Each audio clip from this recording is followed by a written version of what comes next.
को एक साथ फांसी देने की तैयारी भी पूरी हो चुकी है। जल्लाद जेल पहुंच चुका है। बस अब सबकी नजर खड़ी की तरफ।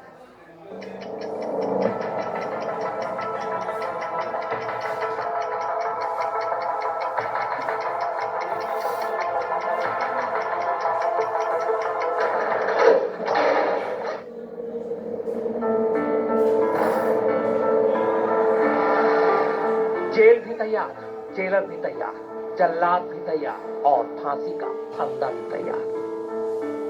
3 बार की अधूरी तैयारी आखिरकार चौथी बार पूरी होने जा रही है। 22 जनवरी, 1 फरवरी और 3 मार्च को तो मौत टल गई थी, मगर 20 मार्च निर्भया के इन चारों गुनहगारों की मौत के लिए अटल है और इसी मौत के लिए सारी तैयारियां पूरी हो चुकी है। तिहाड़ के इतिहास में 20 मार्च को ऐसा पहली बार होगा जब एक साथ 4 लोग फांसी के फंदे पर झूलेंगे। पर फांसी होगी कैसे? एक साथ 4 लोगों को फांसी कैसे दी जाएगी? क्या एक जल्लाद अकेले 4 लोगों को फांसी दे सकता है? फांसी से ऐन पहले क्या होता है? फांसी के बाद क्या होता है? तो आइए शुरू से आखिर तक फांसी की पूरी कहानी को समझते हैं। और फांसी की ये कहानी हमें समझाएंगे कि 2 लोग, एक तिहाड़ के जेलर सुनील गुप्ता जो 8 फांसी के खुद गवाह हैं, और दूसरे वो पवन जल्लाद जो अब तक 2 बार तिहाड़ जाकर निर्भया के इन चारों गुनहगारों की गर्दन नाप चुके हैं और अब चारों के गले में इन्हीं को फंदा कसना है।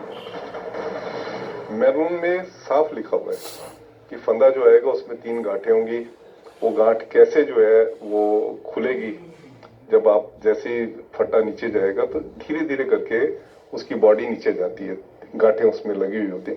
कितनी गांठें मारनी, अगर वेट ज्यादा है तो गांठें ज्यादा होंगी, वेट कम है तो गांठें कम होंगी। बिल्कुल खुशी होगी। उन्होंने ऐसा घिनौनी हरकत करी, बड़ा दर्दनाक उन्होंने जो ये बंजर करा। जो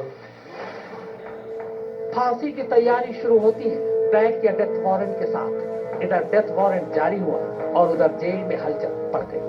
डेथ वारंट जारी होने के बाद सबसे पहले फांसी पर चढ़ने वाले गुनहगारों की सुरक्षा और निगरानी बढ़ा दी जाती है ताकि वो खुद को या किसी और को नुकसान न पहुंचा सके। इसीलिए फांसी से पहले ही दोषियों को उनके सेल से निकालकर अलग डेथ सेल में यानी काल कोठरियों में रख दिया जाता है। काल कोठरी एक छोटा सा कमरा होता है जिसमें कैदी के अलावा ओढ़ने बिछाने के लिए बिस्तर और पीने के लिए पानी के अलावा दूसरा कोई सामान नहीं रखा जाता। यहाँ ये बिल्कुल अकेले होते हैं। एक पहरेदार हमेशा इनकी निगरानी के लिए होता है जो लगातार दोषी की आंखों में देखता रहता है।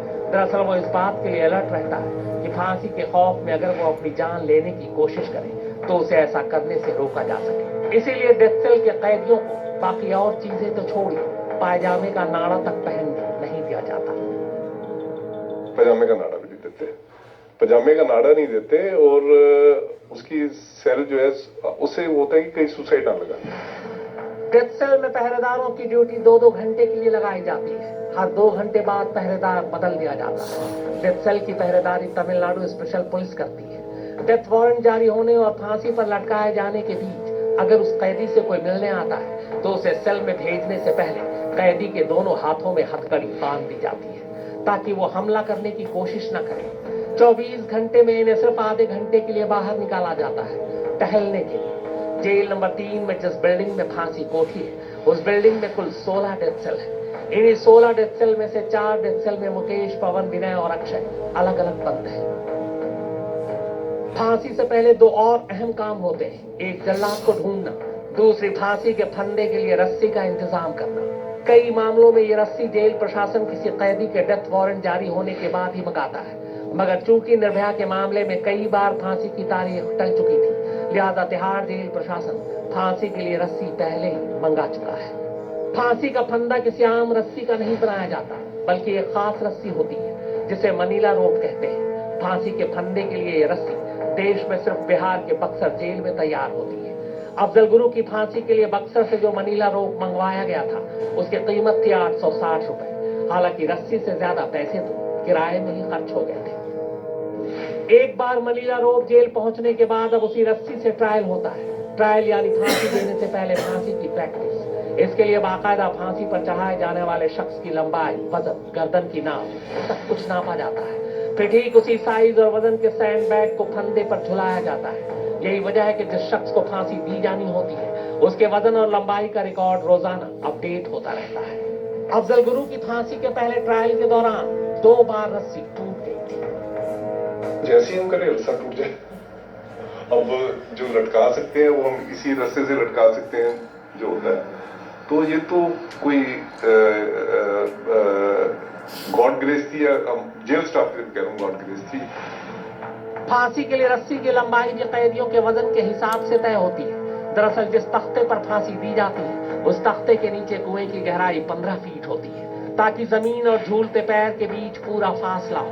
फांसी के फंदे पर झूलने वाले शख्स का वजन अगर 45 किलो या उससे कम है तो फिर तख्ते के नीचे कुएं में लटकने के लिए रस्सी की लंबाई ज्यादा रखी जाती है, जो करीब 8 फीट होती है। जबकि फांसी पर चढ़ाए जाने वाले शख्स का वजन अगर 90 किलो या उससे ज्यादा है तो कुएं में झूलने के लिए रस्सी की लंबाई कम रखी जाती है, करीब 6 फीट।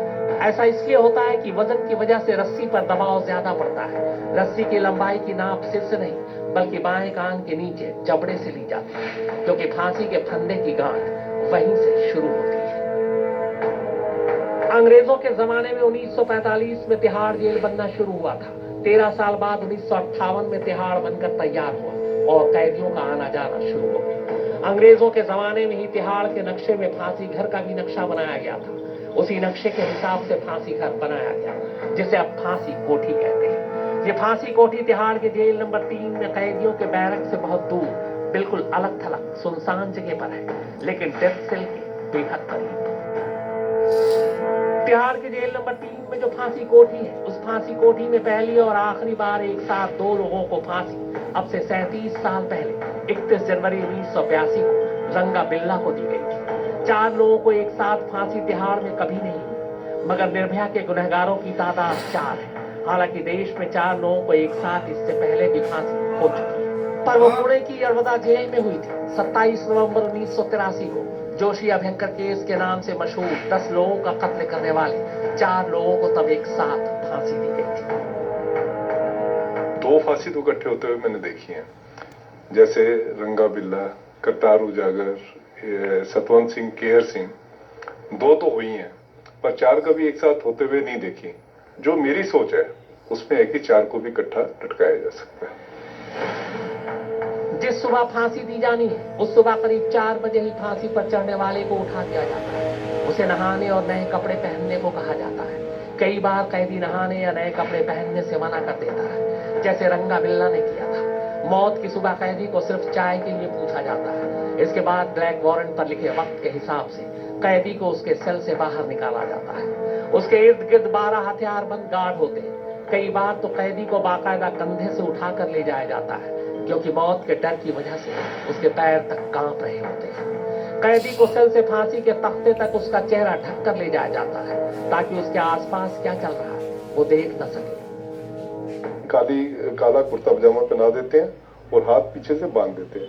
उनके सिर के ऊपर जो है काला थैला जो है डाल देते हैं, ताकि वो एक उसको धीरे धीरे करके, जैसे मेंटली उसको जो वो करना होता है, तो काला थैला डाल देते हैं। और फिर उसके ऊपर ये जो नूज होती है, फांसी की जो रस्सी होती है, नूज उसको पहले बना के रखा होता है, वो उसके गले में डाल देते हैं। तिहाड़ में जो फांसी कोठी है उसके तख्ते की लंबाई करीब 10 फीट है, यानी इतनी जगह काफी है जिसके ऊपर एक साथ 4 लोगों को खड़ा किया जा सके। बस इसके लिए तख्ते के ऊपर लोहे के रॉड पर फांसी के 4 फंदे कसने होंगे। तख्ते के नीचे भी लोहे का रॉड होता है, जिससे तख्ता खुलता और बंद होता है। इस रॉड का कनेक्शन तख्ते के साइड में लगे लीवर से होता है। लीवर खींचते ही नीचे का रॉड हट जाता है और तख्त के दोनों सिरे नीचे की तरफ खुल जाते हैं, जिससे तख्त पर खड़े शख्स के पैर नीचे कुएं में झूल जाते हैं। फांसी की सुबह पूरी जेल में सभी सेल और बैरक बंद कर दिए जाते हैं। किसी भी कैदी को अपनी सेल या बैरक से बाहर निकलने की इजाजत नहीं होती। एक तरह से पूरी जेल में कर्फ्यू लगा दिया जाता है, और ये कर्फ्यू तभी खत्म होता है जब फांसी की प्रक्रिया पूरी हो जाती है।